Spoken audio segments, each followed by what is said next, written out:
What up guys, Odi Bakchis here. I've been noticing a lot of buzz about the C5 and C6 Corvette lately. People are saying that it's not only a great car for road racing, but they're saying it's the best drift car you can build for a fairly tight budget. The claim is that there are very few modifications needed, so a track-ready Corvette could remain street legal. Now, I wanted to know if this is just all hype or is this a real thing, so I'm building this C6 Corvette that I could race and drift at my favorite racetrack. Probably the coolest draw to this car is the fact that it comes with a very powerful and simple power plant, an LS series V8 pushrod engine.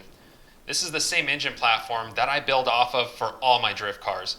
There's tons of aftermarket support, and they make enough power in stock trim to link most drift layouts and are powerful enough to run fast times at most road courses. These cars are very well balanced off the showroom floor. The front to rear weight distribution is pretty even because the heavy transmission is mated directly to the differential versus the engine in the front of the car.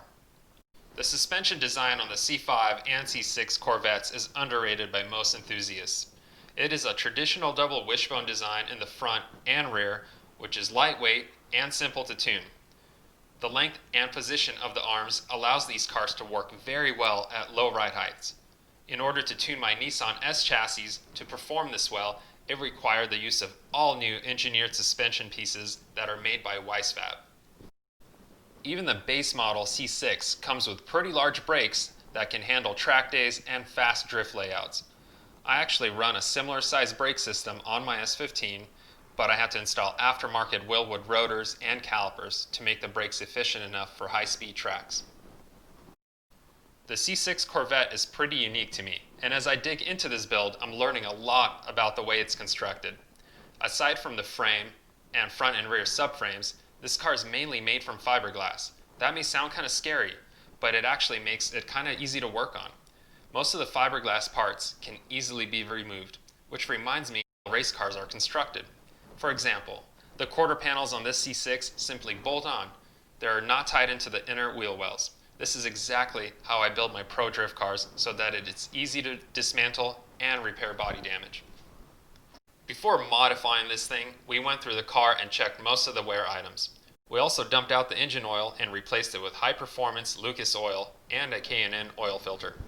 While we got this thing up in the air, doing some maintenance and also checking everything, making sure it's good, it is a salvage title car, so we did a quick check, but I'm just kind of digging deeper into it. One of the things I found is that right on top of the exhaust, in between the exhaust and the torque tube, it's missing the heat shield. And that's kind of a no-no because the torque tube in these cars, you don't want to have to pull this thing out. You don't want heat getting in there. There's like rubber bushings inside of it and stuff like that. So we definitely want to put that heat shield back on. I was able to source an OEM heat shield. We're going to throw that bad boy in there. Obviously, to get the heat shield in, we got to pull the exhaust system out.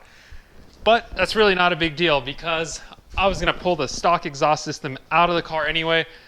I want this thing to make as much power as possible without digging into the motor, and I want it to sound a lot better than stock. So, got an Arc Performance exhaust system for the C6 Vette. This is a catback exhaust system. It's a bolt-on affair.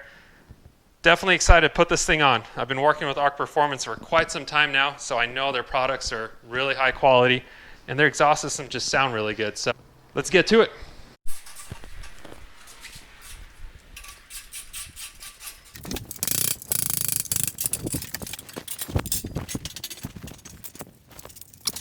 So we got the stock exhaust out. There's a lot of room for activities in here, Carlos. Yeah, a lot. Yeah, so the sway bar kind of was the only thing that needed to move out of the way. Other than that, the exhaust came out very easily.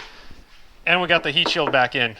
So it's time to start putting the Arc Performance exhaust system on this thing. Just laying everything out, making sure we got the miscellaneous pieces. Let's get to it.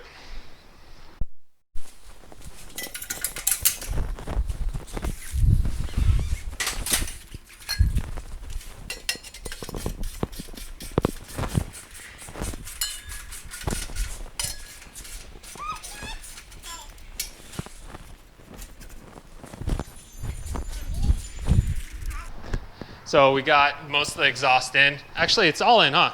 All in. There's no more parts laying there. It's all in. So everything is just kind of hanging out, looking amazing.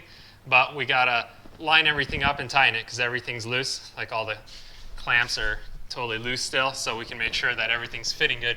But honestly, without even really messing around with the fitment and the clamps, there's space everywhere. There's no rubbing. It's actually a pleasure installing high quality parts. Thank you, Arc Performance, for making this actually an easy task to install an exhaust system on a C6. So there's an ugly side to building a lot of cars over and over again. And it's storing all these sweet ass parts somewhere. Right there. Just a few parts back here. But we purge it once in a while.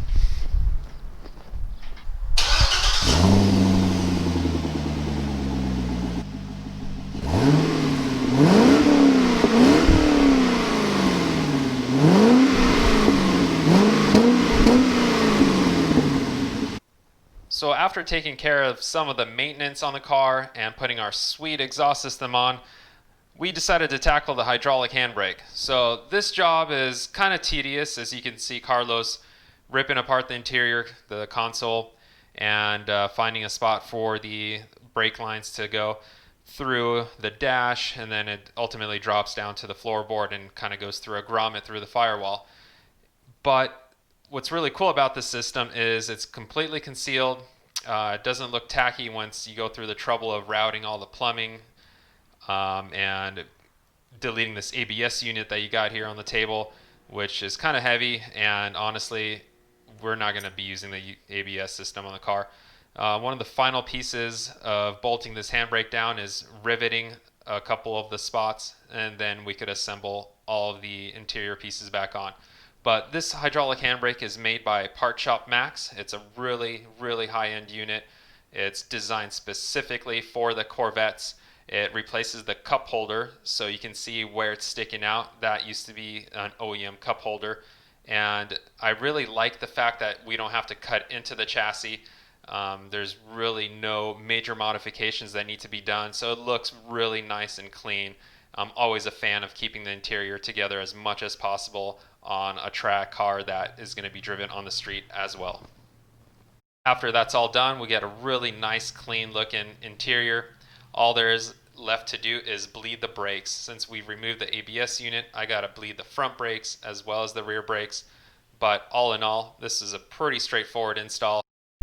That's a wrap for episode 1. Make sure to stay tuned for episode 2. I'm going to take you back into Feel Suspension, where I'm going to show you how the Feel 442 kit is assembled for the Corvette. We're going to dyno test the shocks and then install them onto the car. We also got all these Duraflex fiberglass pieces we got to fit onto the car, including the wide body, and install some really cool, aggressive Kansei rims. Stay tuned and subscribe.